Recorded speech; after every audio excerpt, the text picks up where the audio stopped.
forgetting the perspective of what the viewer looks for. There's been creators I've worked with where we chatted about what their viewer was actually looking for, and that just opens their eyes like, oh, I've been making content just like for myself. I didn't think about what would they click on. Most of the time, if somebody comes from search, the actual like viewer signals that they're showing your content, the retention and everything is usually really low. Because a lot of times they're just sort of like, I'm just going to start skipping through because all I want to see is like the reaction or like the verdict. To watch. If you're in a niche that has events that come up or certain things come out, like for tech example, like you're going to have the Apple event for the new iPhone coming out or the new MacBook, whatever that may be. Rather than waiting for those events to happen, plan them out and think about content you can make coming up to that.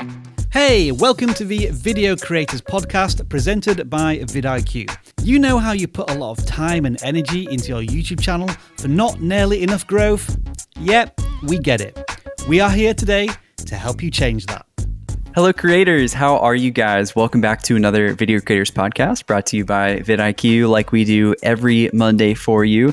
Today it's just Blake and I taking over the podcast, hanging out, and we were just having an interesting conversation because I'm learning more and more about Canada and Canada traditions that we hang out. I know, you were just telling me about Canadian Thanksgiving, which I'm not familiar with.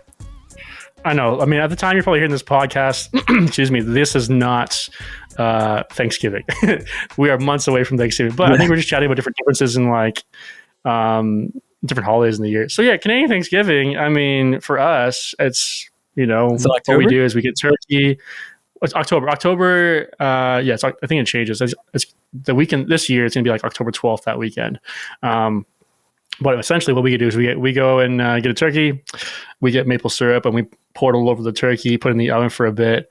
Sam's already lost. I'm kidding. I'm not doing that.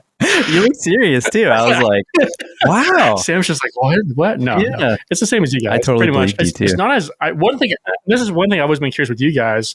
There's a ton of movies and shows about Thanksgiving in the US and like you guys, to me, have like make it a big deal, and for us, it kind of passes. Like we do celebrate it, but like we'll do the day. Everyone will come over. We'll have turkey and stuffing, the desserts and stuff like that. But like, there's not like a big hype around it. I don't know why. I just feel like culture-wise, for you, from what I view from TV and this TV. Yeah, I mean, I feel like it's a pretty big thing. I mean, honestly, all it is, I really feel like is kind of just an excuse to eat a lot and like not feel bad about it. So we just all get together with family. And we just eat a ton of food. And like, I mean, it is special. Like it's a nice time to get together and like eat a lot of food together. But usually, I don't know. I think everyone does it a little bit differently. Usually for us, we eat a lot at like 3 p.m. I don't know why we eat so early too. But then the whole rest of the day, everyone feels horrible because we ate so much. So we just kind of sit around and watch football. You just eat all this food and you feel terrible afterwards. And I don't know why we always do it. We always do it. It's ridiculous, but I know. I mean, if you ever want to come up and check out Canadian Thanksgiving, you know, you can bring the maple syrup. I'll bring it. The syrup's and we'll get some on Tim Hortons. We'll get some Tim Hortons. And some Tim Hortons. There we go. Ultra full Canadian experience. Canada. I saw a video on Instagram. Sorry, this is the last time we mentioned. That's on Instagram of it was a guy who was American, I think, and he's like, "Can I have a Canadian tell me why, when I went to Canada, I tried Tim Hortons and it was the worst coffee I've ever tasted. And I've now been there 6 times in 1 week." Because that's what we do. Every corner is Tim Hortons, and we go like all the time. Yeah, it's wild. You should see the drive-thrus in the morning. It's like almost like a religion here sometimes. It's hilarious. Dang. I know. I'm going to come a visit at some point. So, Blake, speaking of discovering new traditions and new cultures, I figured today we could talk about discoverable strategies. Oh my goodness. You know, as we were just talking kind of before we were getting started, and I feel like the last couple episodes we've really talked about sort of the mentality of kind of like the sprint mentality. Like a lot of creators, and you know this, like a lot of creators come and work with us and are just kind of like, how do I just blow the channel up tomorrow kind of a thing. And I feel like we've really speaked to sort of the marathon mindset, and it just takes time. And I kind of wanted to do an episode also on the other side of the coin. Like, well, there are strategies you can do to expedite some of this stuff and, you know, really kind of give yourself a better opportunity for things to move a little bit quicker, because we've both worked with a handful of creators that have kind of been going for years and not really seen progress. It's just a really, really slow moving thing. So it's like, you know, on one hand, it is the marathon sort of mindset, but at the same time, like you don't want it to take forever. So I figured today we could just talk through some, discoverable strategies, some really helpful tools, things that we recommend our creators to use, things to just kind of help things move along a little bit more quickly. So does that all sound good? Yeah, man, for sure. I mean, Cool. I love when you said we worked with a handful of creators. I don't know about you, but I've worked with like It's way more. multiple handfuls. I was like, that's a lot more than that. Probably could put them in a big bucket by I now at this know. point. I said handful, and I was like, actually, it's been way more than a handful. Yeah. So that's Handful a day definitely feels true. like sometimes. I know. No, for sure. I think it is a frustrating too. I definitely get a lot of people coming in frustrated because, Yeah. and honestly, sometimes it's like they're not even like they're a bad creator. It's just lack of knowledge of, or just changing your perspective on how growth looks on YouTube. I think sometimes we forget, and this again, coming back to the idea of it all comes back to target audience. Forgetting the perspective of what the viewer looks for.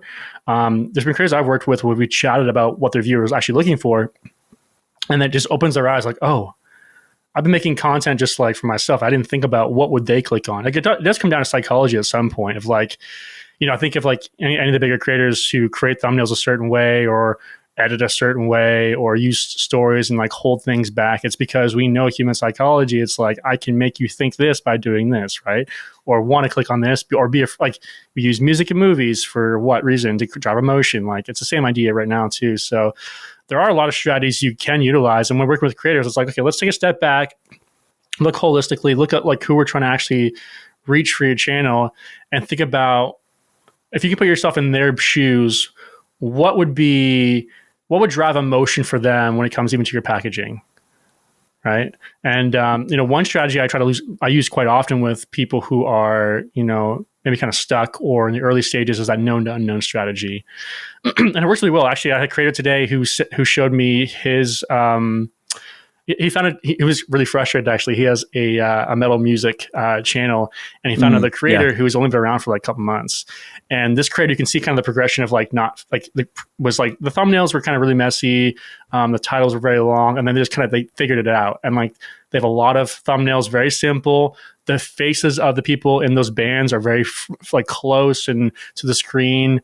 They're using really intriguing words, but the faces being the biggest thing, like that known to unknown factor. They're using the well-known figures and faces of those bands and putting them right on the screen on the thumbnails, so that even though he's a small channel, scrolling past, like you'll notice that face of like, oh, I know that person from that band. I'm really interested in what they're saying about that. And how do you take that and maybe add a bit more of your opinion or against the grain? Like the video was something along the lines of, why is this band's remaster so bad? And it's like, that's taking a stance on something that somebody on the other side is like, not only they've seen this face that they may love or they may dislike, they're also going to either really disagree or really agree with what you're saying. Exactly. Yeah, it's like very polarizing because the person who likes that band probably has that doubt in the back of their mind too, as far as like, oh, like, is there something I don't know that I should know? But yeah, I totally agree with all that. I mean, that's such a good point, especially kind of starting with target audience too. Like I've had a lot of conversations where we sort of start there and it's kind of like, okay, who are we trying to reach? Like, why do they need your channel? Like, why do they need to watch your content? And then I'll share my screen and we'll literally go look at their titles and thumbnails after that. And I'm sure you've had moments like these too, where it's sort of a light bulb moment where they look at their own channel and they're like, oh, I get it. Like if I'm a first time viewer and I don't know me yet, like it's not super compelling for me to want to click. So yeah, known to unknown is definitely one of the first places that I start, as far as like somebody's going to be way more likely to click on somebody that they recognize than somebody that they know, or like a brand they know or a thing that they know versus someone that they don't know. There's a channel I'm working with right now. We've been working together for a long time. And it's two plastic surgeons. So they have a channel where they sort of do like entertainment and education, and sort of like almost sort of like a Dr. Mike style, kind of just speaking into like, plastic surgery procedures and things like that. And so for a while they were having a hard time growing, and a lot of kind of their titles and thumbnails and their packaging was really leaning into these like very educational terms and procedures and things. And it sort of felt like it was geared towards plastic surgeons, which is like, if that's your goal, like great, that's totally fine. But their audience was very much just sort of like a normal, everyday, average person who doesn't really know a whole lot about plastic surgery, but like they're sort of interested. So it was a little bit of an aha moment for them as far as like, yeah, your audience, they're not going to even know half of these procedures and half of these words. And it's just not understandable for them at all. So what would it look like to take the entertaining idea and like package the content in that, and then you can get into the really interesting insight and education like within the video. So they've been seeing a lot of growth recently trying that out. It's been really cool to see. Yeah, I think of one scenario. I know of a creator who was trying to teach somebody how to put bokeh in the background of their camera. And what bokeh is, for people who don't know, is that blurry background, right? But like for us, we know what bokeh means. Some people in the podcast may have no idea, right? And that's essentially it. Like if you're trying to, some people are just looking like, I want to have that really blurry, professional looking back. That's the language that they use in their mind, right? As opposed to you knowing the actual terms. I can say that they may have no idea what bokeh means, as opposed to knowing blurry background.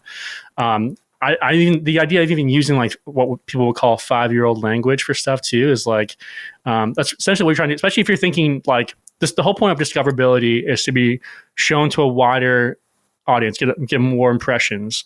I got to think, okay, what is something that's going to be funnel people in to figure out who's my audience and who's not? Because the idea is I want to make this broad enough, not too broad that we get everybody, but broad enough that I attract somebody that is going to be who's going to fit my audience structure, but also use the language of those who may not know all those specific insider words, even around tech or around fitness. You know, you might say BMI for fitness, like body mass index. That might mean nothing for somebody. It's how you lose body fat. Like I feel like overweight kind of thing, right? It's using the language of what that person is feeling emotionally inside, going to connect with. Yeah, 100%. It's funny when you were saying Boca. So Boca is a city near me in Florida. So I was like, oh, they're trying to put like Boca, you know, the city in their background. I was like, well, that's interesting. I guess that's known, unknown, but now we understand. Now we get it.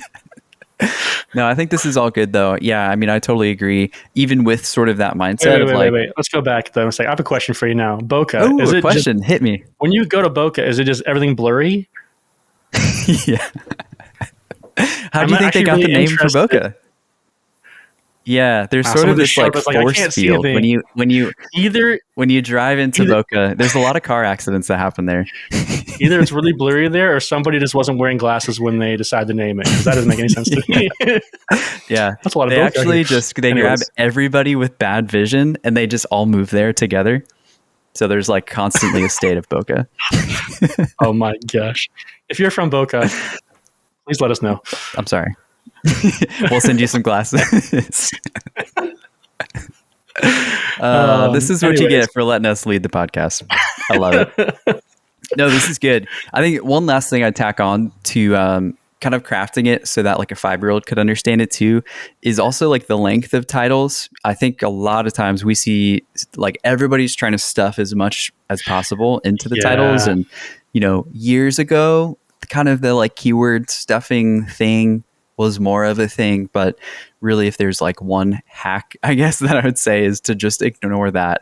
Don't try to just throw as many keywords as possible in your titles because it's going to get truncated and cut off. And it's like, and it stinks when there's a great video topic. There's actually like a cruise channel that I talked with a couple weeks ago. And they had this great video idea. And it was basically like, like 20 underrated basically like hacks that you can get the most out of your cruise vacation.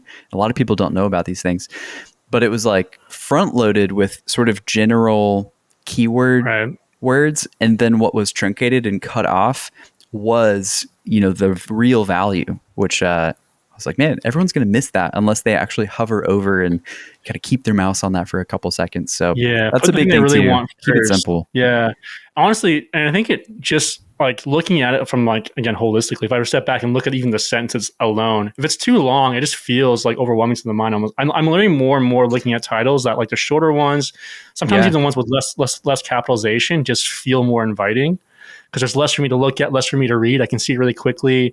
I find sometimes, and Ingrid kind of pointed this out to me too, is sometimes the capitalizations can feel as if they are less conversational, more professional, depending on your audience too. But I've seen people just do all lowercase and I'm like, oh, that just looks really good. And I want to click on that. Yeah. Because I came in with the tendency of like, I'm going to capitalize every single word sort of thing. That's what we're taught in school. Yeah, it was sort of like the presentation approach. That's how you approach. title things. Yeah. Yeah, but I social media agree. is different. Yeah. Right. And I didn't know this until recently too, but if you capitalize every word, or every like the first letter of every word, that takes up more space. So, even if you were to Oh, that go makes sense. all lowercase, you can fit a Yeah. little bit more before it starts to get cut off. So there's a little fun fact for you. Yeah. Interesting. It's Yeah. really cool. There is another, strategy that I think a lot of people know of, but I don't know if we can talk maybe some like ways to break it down for people, like following trends. I feel like it's like people assume that's what you need to do for discoverability. And it is true, like following trends and like the seasons is definitely a good way to follow, to kind of get that growth and follow the trend, the wave, if what people call it. But how about we break that down a little bit more for like, what's that mean practically for somebody? Like when I say you need to follow trends, that can be overwhelming. That can be so many things. Does that mean just on the platform? Does that mean the world? Like how would you look at that? Yeah, that's a good question. I feel like there's a lot of nuance kind of from niche to niche, and it sort of depends.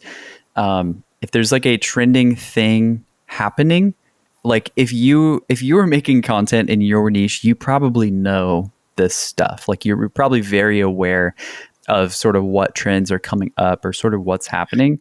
I think if there's any advice that I'd give, it's try to get in really early, like right on it. An example is a sports channel that I helped with a little while ago. They were kind of getting into like, they did a lot of basketball content. So they're sort of getting into like the March Madness season.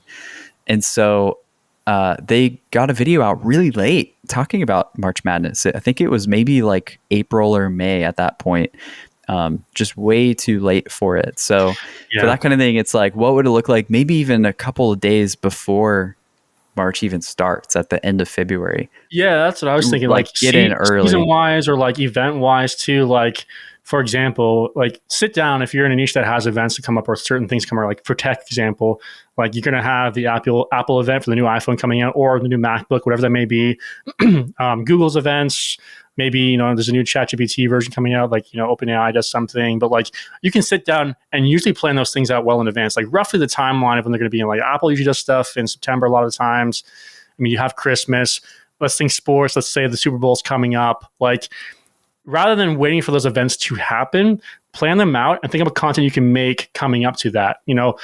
Leading up to the new iPhone release, sometimes what people do is they'll do speculations. This is what the new iPhone's going to look like, and they'll make the most wild assumptions. But people are interested in that. It's becoming more trending topic to the point where that when the event does happen and the content does come out, you already have this bank of content that's been sitting on the platform for a while that people are waiting for. So before even people make the new content, yours is already sitting there waiting for them. Yeah, maybe one thing I'd add is I almost feel like with certain trends, there's kind of like a recurring nature to it. It's like it happens every single year.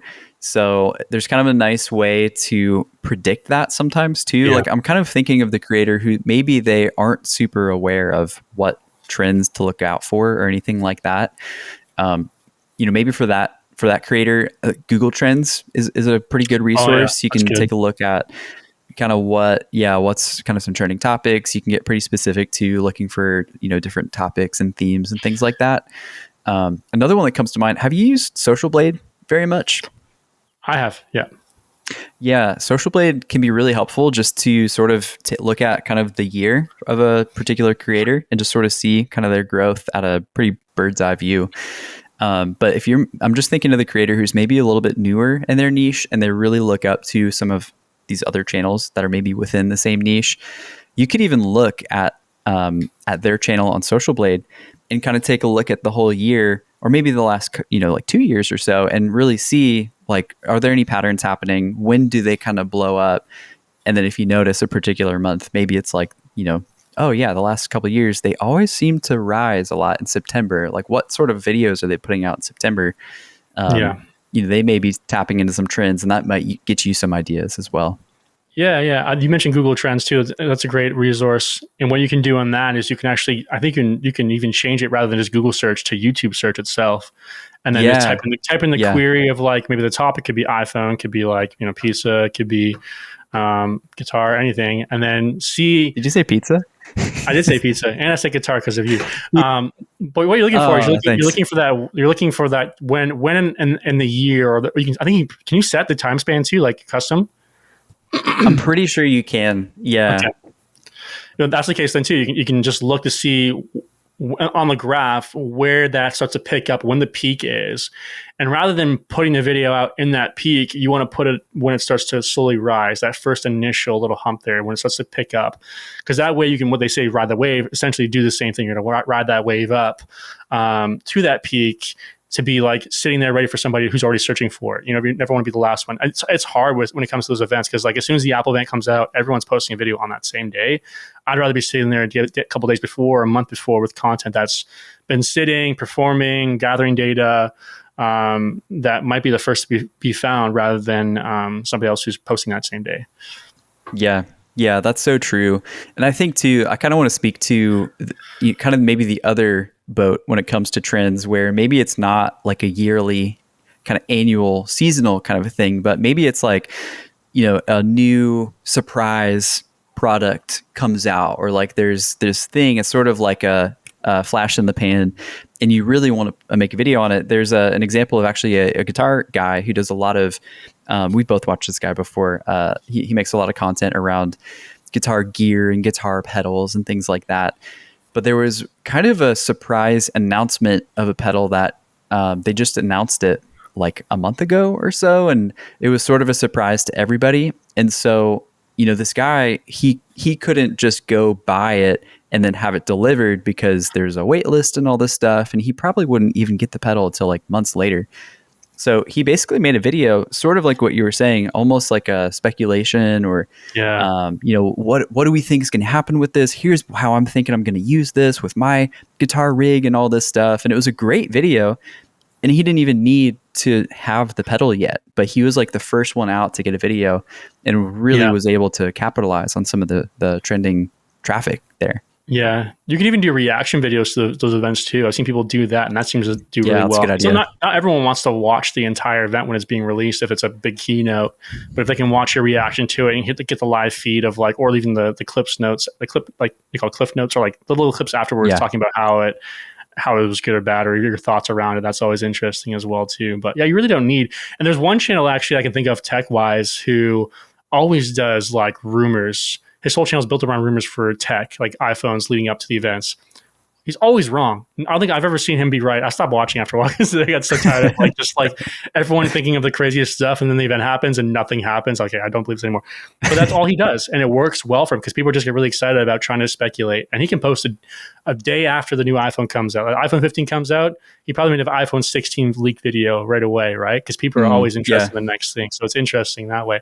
Also as well too, like even following, like it could be things in the world trend wise, like let's say, when COVID was a thing, people were making content around that, or even I'm trying to think what else. I had one in my mind there.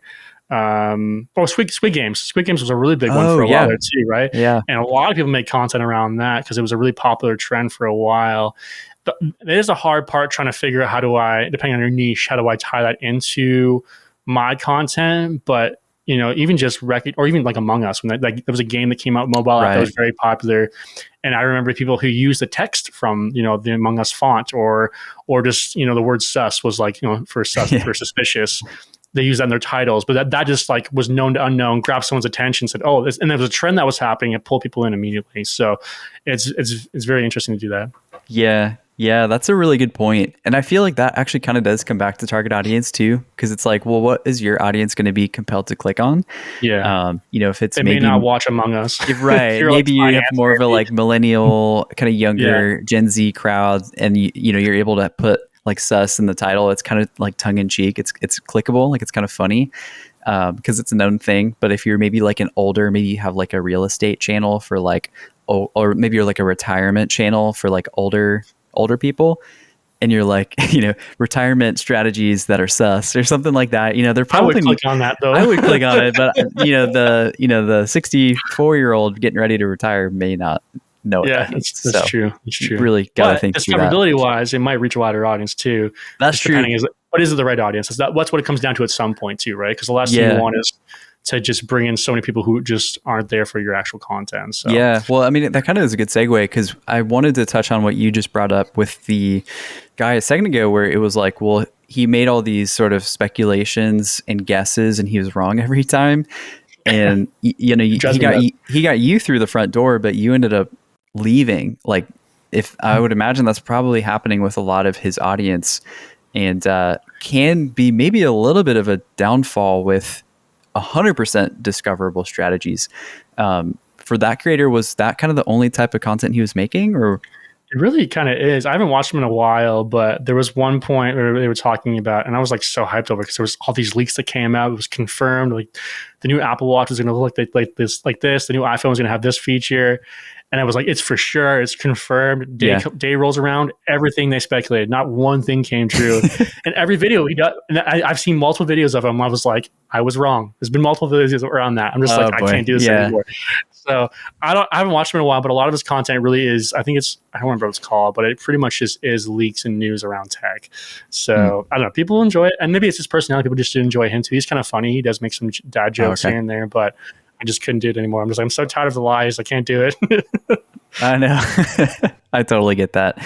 Yeah. Maybe if you're listening and thinking about implementing some of these strategies, or maybe doing something, along those lines of really targeting like the broader audience, I do like, from like a content strategy perspective, I do think it's helpful to have some other, like, think through what are your other, we talk about content buckets a lot. Yeah.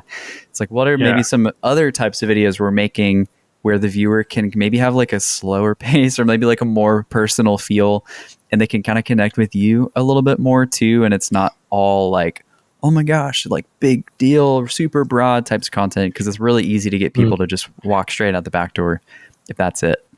I have a question for you. Yeah. Should we only make discoverable content?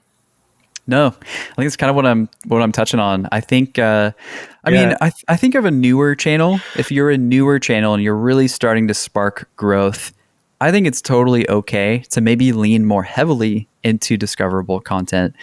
But it's like, at some point, because like this stuff works. Like, we see this with creators all the time. It's like they can really get a video that goes far.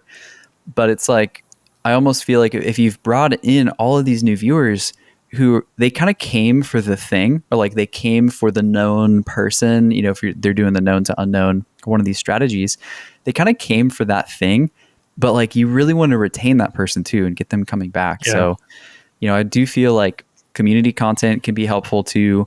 But I wouldn't even necessarily say you have to kind of move between like super highly discoverable to like ultra personal, like community videos. Like, I do feel like from a topic perspective, there probably is a middle ground that's a little bit more like personal feel, maybe a little slower paced. Maybe you have some like primal branding and stuff, and that viewer who came in the first place, they might be a little bit more curious to kind of like connect with you at that point and then stick around.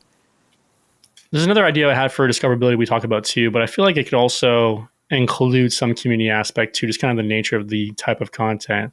Like collaborations, like that that's great, because you can share audiences. So like working with somebody with a similar niche, or like a connecting niche. So, whether it be like you're both in food, or one could be in fitness and one can be in food. That way they're kind of adjacent. Or, I think of, I don't know, an energy drink channel and a sports channel kind of go hand in hand a little bit too. But not only is that discoverability because you're now sharing audiences, getting into a wider reach, but at the same time, if you're collaborating with somebody, I feel like some personality would have to shine through at some point in there.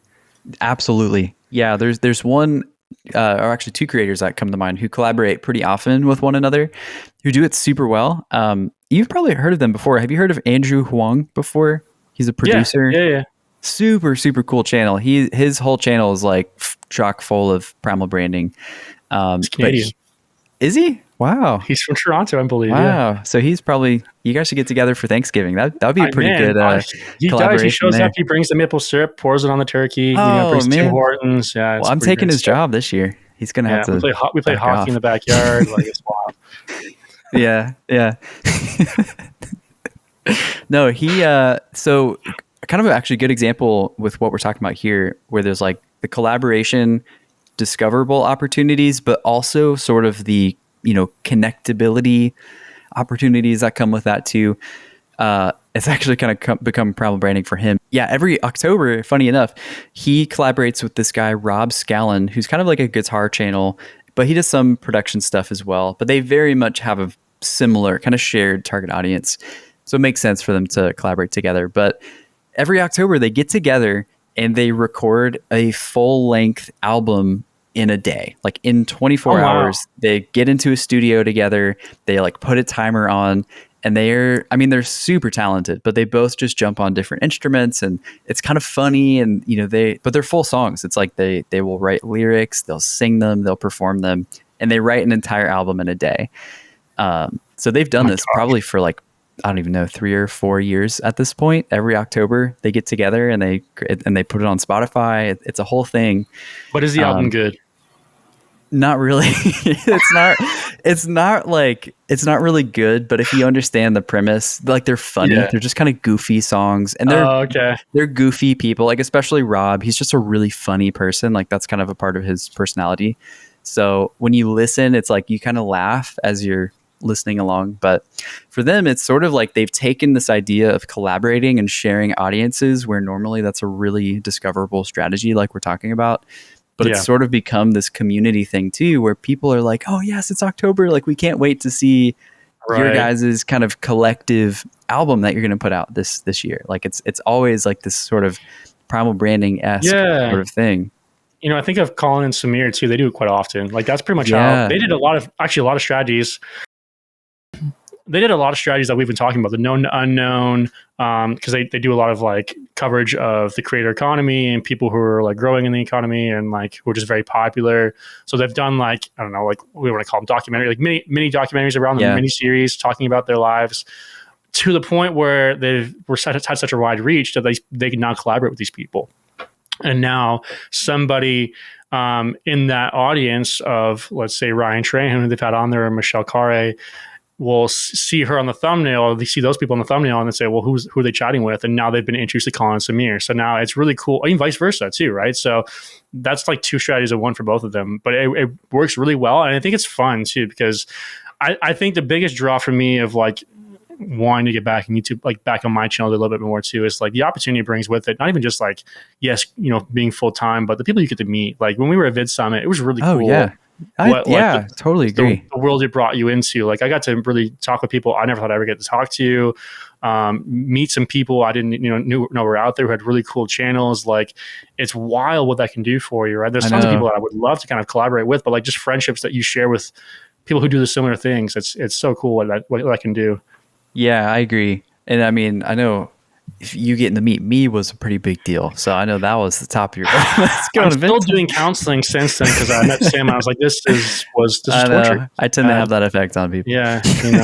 We go back to video and like turn the video off. So I can hear your voice. Yeah, you just have me. Yeah, you have me right? Just on mute the whole time. I love it. No, this is all good stuff. I think that's a really good point. Like prioritizing the relationship part of it too. Like if you're especially maybe as a newer channel and you're looking up to this other channel that's really established, they've been around for a long time. I wouldn't say it's the best to go into a collaboration opportunity or mindset with sort of like, well, what could I get out of them? Like, how can you give me a bunch of your audience sort of a thing? 'Cause you don't want to, the thing that's cool about YouTube is that, like, I think a lot of times it's sort of an everybody wins sort of platform. Like, I think a lot of times it's like if you can share viewers, like they're just going to watch both of you. It's not like there's sort of a monopoly on viewers on YouTube. So I think there's some cool opportunities if you just sort of approach it from a relationship standpoint. Maybe it's come with an idea. Like totally, you're gonna ask someone for their time. Come with a preparation of like, hey, I would love to collaborate with you. I have this idea around X, all I would need from you, and give them like pretty much like what you would need exactly. Like don't overcomplicate it. Make it simple for them to just, even if it takes like 30 minutes of their time, 50 minutes of their time, like it's all you really need. Like what would it be like for you to get to make this for me? I'd love to introduce you to my audience, like kind of pitch the benefits for them a little bit too, right? But that way it's like, we're not just showing up saying, hey, you want to collab? Yeah, sure, great. Okay, what do you want to do? It's like now you're in a standstill of like you're wasting your time sometimes too, right? So totally, and maybe valuing their time.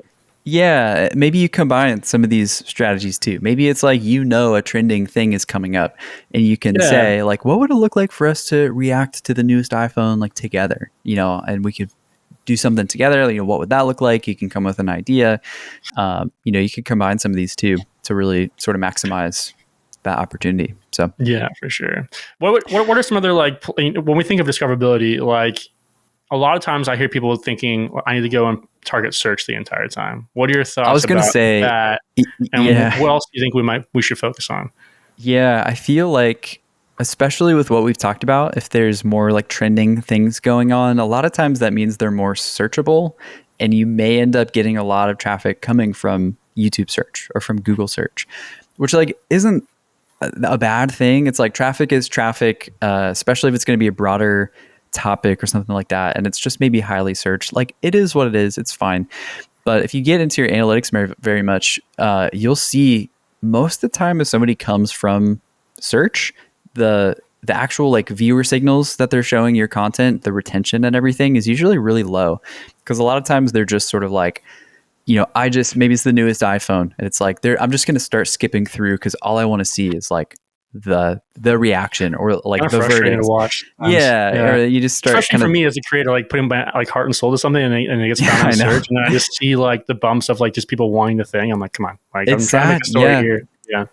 Yeah, I see it all the time. I've worked with a couple channels where it's a lot, and they get a lot of views, but then we go look at their analytics, and most of the time the retention, some creators, it's like 80% of people are gone after like 30 seconds, and it's super, super bumpy, and maybe there's a spike at a particular area. And you got to think about the creator, the viewer perspective of what they're trying to do. Like a lot of times I go to YouTube for help for something. If I'm in a pickle, like I'm rushing, I'm trying to get something done. I just want, like, I'm trying to fix my car, or I'm trying to build something or fix my computer. The last thing I'm going to do is try to sit through an entire video most times, right? I might, but I'm just going to skip ahead, try to find the thing that I need so I can get on with my life, kind of thing, right? And that's usually the kind of the viewing habits we find of someone in search. That's just what they show up to do, as opposed to, if I'm in my bed, I pull my phone and watch YouTube, I just scroll through and click the video that grabs my attention the most, right? I might search, and again, it's not impossible. There definitely are times where I will search up a topic and find a channel I really like and go that route. So I guess what I would say, it's not terrible traffic. It's just not the most ideal because of that situation, right? And I do like, for a lot of people who are newer channels, like it's a great place to kind of start. But ideally you want to shoot for the home suggested, those sorts of feeds, because that point people are there to hang out, and they're probably more willing to give your video a chance and watch more of it than just watching a couple seconds of it or skipping ahead.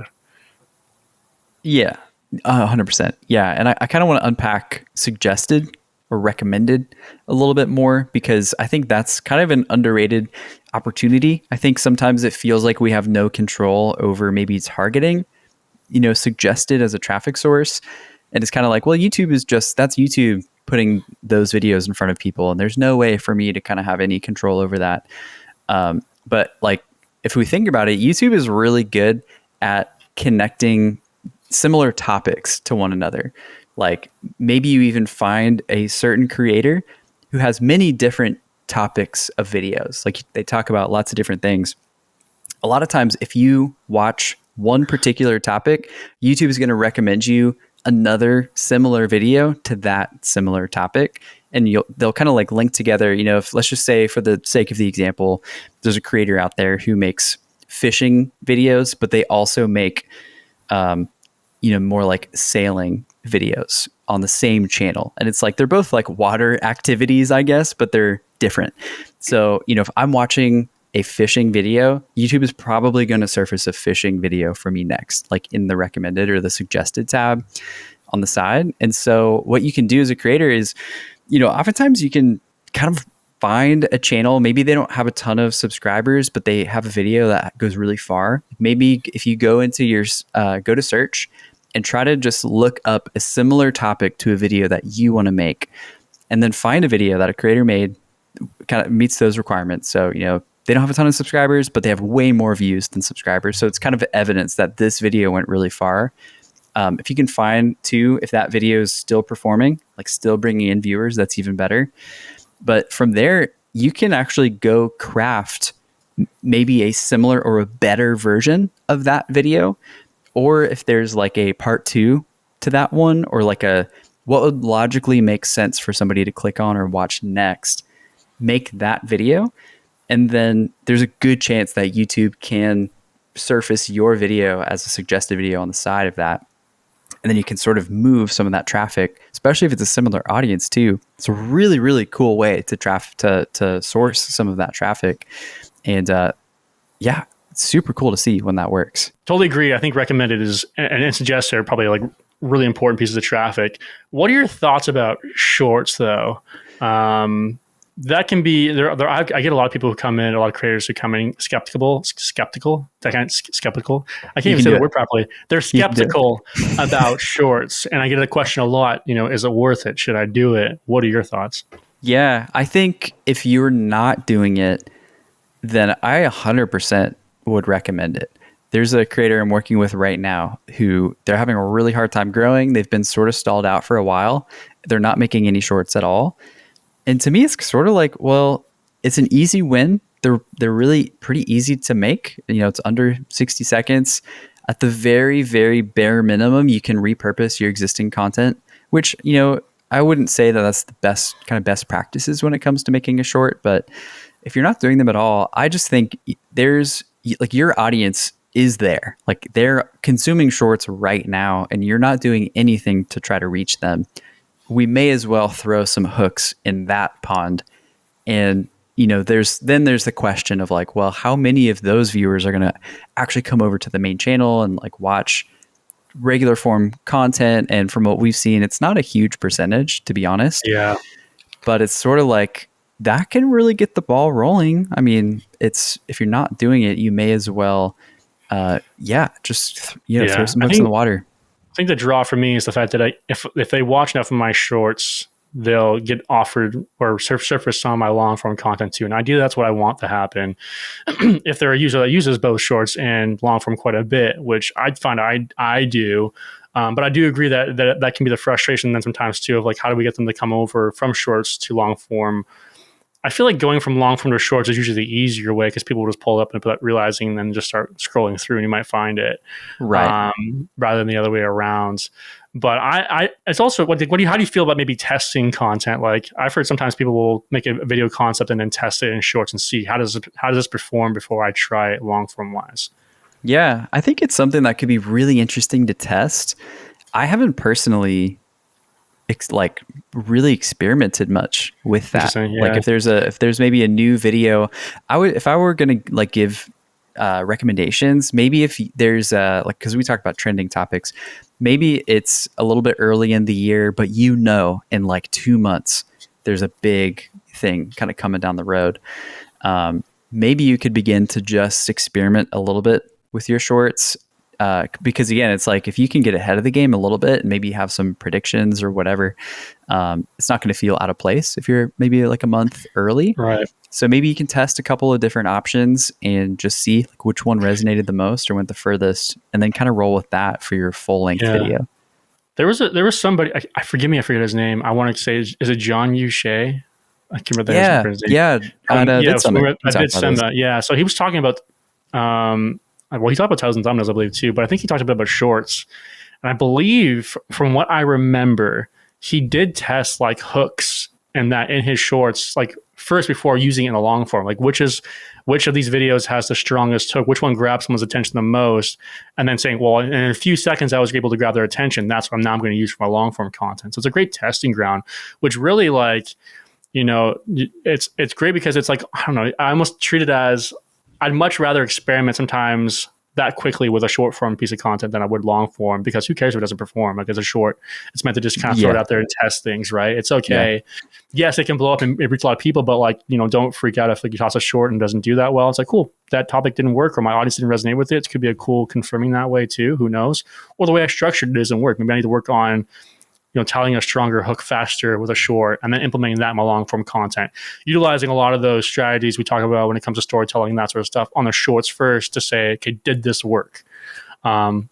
But I believe he did test that. I can't remember fully, but I believe that was one of the things he chatted about, which I thought was really cool and interesting, and made me think about testing things a bit more in shorts. Agreed. Yeah, I think it's a really interesting way to like really help a video go further, like a traditional video.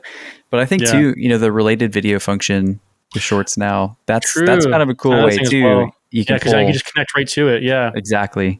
Yeah, so that's smart. That can definitely help a lot, as far as kind of traffic sources go too. All right. So discoverability for sure. There's a lot of strategies around that. Do we have any tools you think might be helpful to give the audience in terms of things that might be helpful? Yeah. I feel like we were going to jump into like hacks, like things. I don't believe there's real hacks when it comes to YouTube, but I think we've talked about some concepts and things that can be really helpful. But as far as like literal tools, like things you can actually like go look it up right now and it'll help you immediately, I think I may just go rapid fire through some of these, but we use these with creators all the time. They're super helpful. First one is Thumbs Up TV or thumbsup.tv. Great title and thumbnail tool. You can literally just drag your thumbnail into the browser and you can see, it on a homepage with other titles and thumbnails. It'll give you like kind of a sense of like how this compete with, like if you're to be found with other people on YouTube, how would it compete? Would it grab their attention? Right. Does it grab your attention, in comparison to everything else? Yeah, does the title get truncated? That as well too. Yeah. How does it feel? How does it flow? It's a really great tool that way. The one that I like quite a bit is, vidIQ's daily ideas. Sometimes, with the vidIQ tool, I think the free version gives you like maybe 5. I can't remember exactly, but, with the other tiers, you kind of get more ideas per day. You can swipe through based on your channel, based on the content you post. For a lot of people that I know of who run of ideas, it's been helpful to kind of save those, and then now you have a whole bank full of ideas you can pull on that might be relevant right now, whether it's be around a certain product or a trend that's happening at the moment. Yeah, that and the vidIQ, shameless plug, the vidIQ AI coach as well. I think both are really, really good tools when you're experiencing like blinking cursor syndrome and you're trying to think of something and you're just staring at a blank page. Both of those super helpful just to like blinking cursor syndrome. I'm gonna call that BCS from now on. Blinking cursor syndrome. I like that. BCS. Yeah, we can abbreviate that. Yeah, because it's paralyzing when you're trying to think of something and you're like, there's nothing here for me to go off of. Yeah, for sure. That can help a tons. Yeah, another one that's really great too. There's a newsletter for this called Creator Hooks, and that's a really great one. And every week, I believe on Mondays, I think Monday, yeah. He sends out a newsletter with a bunch of different titles that have been proven to work on YouTube, kind of dissecting them of why they worked. And then there's always a flop every week of why one didn't work and what they could have done differently to kind of promote that. So it gives you a lot of strategies of like common strategies with wording or trends or different ways to structure your titles to kind of create that intrigue. Because the thumbnail is only one part of the equation. The title really is the other part that a lot of people really struggle with as well too. Yeah, I'm always a fan of having some sort of like blueprint or some sort of like template to just have. And again, it's not like the point is to just copy paste everything, but it is nice to just learn too, like from an educational perspective. Yeah, because he breaks down the psychology of it too a lot of times. Absolutely. Like, why did someone click on this? Well, it's creating this tension. There's like emotion here. There's tension here. There's intrigue here. There's conversation or controversy here. All those sorts of things. Definitely. Yeah. And if you're listening, as you know, we like to wrap up every week with a power tip. And on the similar note, when it comes to just maybe some AI tools and things to just sort of help when you don't have anything yet, you really go off of it and you're trying to just get started and sort of move forward with your video idea. There's this really cool program. It's not out yet as of the time of this recording. It's called Stable Video Diffusion. Super interesting. There's a lot of like generative AI tools. I feel like they're coming out like every week. There's a new one. But this one was really cool based on what I saw. It's basically a tool where it'll generate B-roll for you. And the B-roll looked very professional. It looked really good. Yeah, we had talked about this, I think, like a week or so ago. But it's basically like you can just type in a prompt. It's sort of like a ChatGPT. So you could type in a prompt and it'll generate B-roll video for you. So there's a wait list right now. It's not out, but it's going to be really interesting to see how that's going to help creators with more of kind of visual storytelling and showing versus telling. Really, really cool program.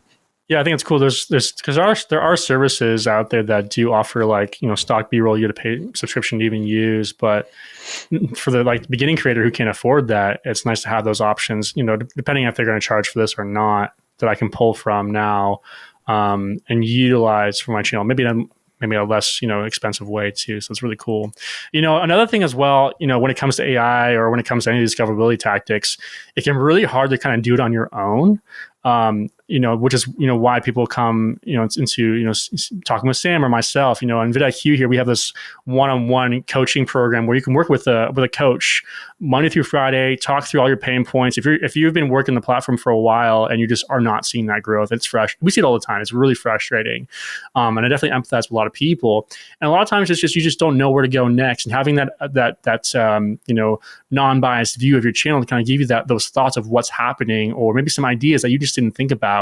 We'd love to come alongside with you and work with you along that journey. So that's something that's interesting to you, to work with a coach, one-on-one, going back and forth on your channel, getting some real insights and helping you toward your goals. We'd love to invite you to go to get.vidiq.com, and you can register there. And we'd love to hear a bit about your story and help you along with your goals. Thanks for listening to another Video Creators Podcast. We'll see you next week. Bye.